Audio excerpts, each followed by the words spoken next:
The secret to making money. What they don't want you to know. Have you ever heard of a saying, the rich get richer and the poor get poorer? There has to be something that the rich do to help them make more money. I'm pretty sure that saving is among those things. In today's video, we'll teach you the secret to saving money that they don't want you to know about.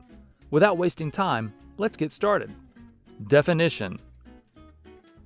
Saving money, or as an American author Napoleon Hill put it many years ago, the saving habit is the foundation of all financial success. Saving money allows you to take advantage of opportunities, such as returning to college, starting a new business, or purchasing stock when the market crashes. Difference. There is a significant distinction between saving and investing. Saving money and investing money both have a place in your life, but they serve very different functions.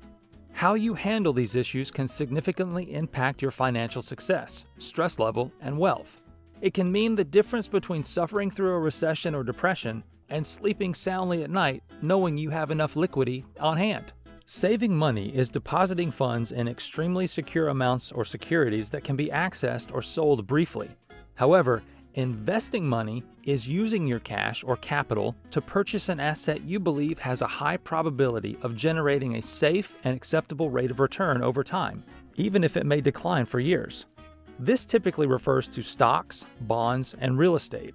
Amount doesn't matter. Even if you are committed to saving money, you may spend an extra $5 here or $10 there thinking, it's only a few dollars. It's not by much, I'll never forget it. This could be a huge mistake, depending on your age. Understanding the time value of money, or that a dollar today is more valuable than a dollar a year from now, is one of the cornerstones of saving money. This money-saving tip could help you transform your balance sheet over the next 10 years by freeing up cash for reserves. The more time you give your money to grow, the better. Amount to be saved. Everyone understands that saving money is a top priority. But how many people know how much money they should be saving? Most people mistakenly believe saving more money is better than saving less. While this is generally true, the amount of money you need to save is determined by your needs, lifestyle preferences, and income.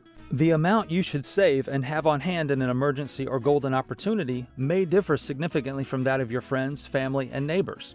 The general rule of thumb is to keep 3 to 6 months worth of living expenses in a readily accessible account. Secret to saving money. The single most effective way to start saving money is to use a technique as pay yourself first. This technique has repeatedly been shown to persuade people to change their behavior. Simply put, it is developing the discipline to set aside a portion of each paycheck for future savings before paying any other bill. Most people choose a specific percentage to withdraw each month, such as 10%. Tips of saving. Saving money can be challenging at times. Life frequently throws us curveballs, such as unexpected emergencies or injuries, while disrupting our saving schedule and routine. If you're struggling to reach financial independence, you can take these steps to make savings and investing more accessible. Here are a few tips. The first step is to begin by organizing your living situation. Housing will be your largest expense, typically accounting for around 50% of your income, so you must address that before considering cutting other costs. It would be best if you first thought about what is stealing half of your income. Rent hacking. Similar to the step before house hacking, is the best way to accomplish this. Rent hacking is the practice of renting out a space that is slightly larger than what you require. So, if you're a single person or a couple, you could rent a 3 to 4 bedroom apartment or a house, live in one bedroom, and rent out the other bedrooms to cover your expenses. Then you will have a 50% savings rate. If you do this for 1 to 3 years, you could save tens of thousands of dollars for a small sacrifice. Yes, you will have to live with others, but you are saving tens of thousands of dollars. So unless you can earn tens of thousands of dollars in another way, I believe this is the quickest way to make a significant impact. If you have a family, this may be more difficult, and you may need to do something like geo-arbitrage, where you move somewhere cheaper in your city, where you may have a less desirable house. However, this is only for the short term, and if you can save 20 or 50% on your housing by simply moving somewhere else, this may be something you have to do in the short term. You could consider renting a place with an in-law attached, or a duplex where you will live on one side and sublet the other. There are various housing options available to you that do not require a large investment to get started. For most people, this is the best first step they can take. The next point to remember is that it all starts with actions. Many of us will watch videos like this one, hype ourselves up, and read books. But none of this will matter unless we take action. So I recommend you make it a game to find ways to spend $100 less each month. For example, you can walk home instead of taking the bus, or order water instead of tea or coffee when dining out. Set up an automatic transfer from your checking account to an investment or savings account, and do the same with your paycheck, or save automatically with an app. Money that you don't see accumulates without feeling like punishment. Reward yourself, and set goals for what you'll do when you reach certain levels of savings. The third point to keep in mind is that you cannot have it all. You can't go out to dinner and get a drink with your friends every night. Can't go out to bars on weekends, order pizza all the time, buy new clothes, have a shopping addiction, and have 27 pairs of shoes and sweaters for every day of the month. We can't have all of this material stuff while also saving money. Happiness does not come in a box. According to studies, when you buy something, you get the dopamine high from the anticipation of buying something, not the actual purchase.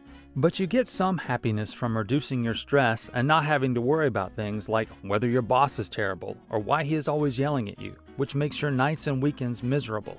Eventually, you will become even happier when you break free from all that is stressing you and start doing something you enjoy daily. Reducing stress and spending time doing things you're passionate about can bring some happiness into your life. It's never about the things you buy or the money you spend. It's about the time you put back into your life. Some people make $50,000 a year. Others make $500,000. And they're both happy. It's not about how much you make. It's about how much you keep. As a result, this is the first. The step of making money on your big three is critical. The big three are saving money on housing by rent hacking, saving money on transportation by walking home or even riding a bicycle, and finally saving money on food by finding a cheaper grocery store, meal planning, eating healthy, and even ordering water in a restaurant instead of soda. If eliminated from your budget, these things have a significant impact. In 1919, families who saved just $19 could purchase a share of a well-known, hugely successful blue-chip stock. That single share is worth more than $5 million with dividends reinvested. All of this was made possible by the savings habit. Whatever size your savings account is now, with wise stewardship and disciplined cost-cutting, you can be financially secure one day. Paying off debt first. Most people may wonder what to prioritize between paying off debt and saving. Debt is frequently a significant barrier to overcome before beginning to truly save money. It's easy to see why saving money can be difficult if your debt charges you 15% interest and you don't have much cash left after your expenses. When deciding whether to start saving or paying off debt, prioritize paying off a high-interest credit card debt. It would be ideal if you could cover more than the minimum payment. It's also essential to tackle high-interest debt while contributing to an emergency fund so that if an emergency occurs, you won't have to rely on more debt to cover that emergency or unexpected life event. Save even $25 per month to establish emergency funds so you don't have to rely on your credit card for every emergency. Ideally, it would help if you consolidated your debt into a low-interest rate card or 0% balance transfer to help reduce payments and interest, allowing you to save more. Low-interest debt may be worth paying off gradually so that you can begin putting money away for your retirement that has a potential to compound over time. And it's a wrap. What are your thoughts on the matter? Are you ready to implement our shared strategies and start saving money? Let us know your opinion in the comments. We love hearing from you. And don't forget to thumbs up and share this video if you want to see more excellent content. You can also watch this video right here on the screen. Goodbye, until next time.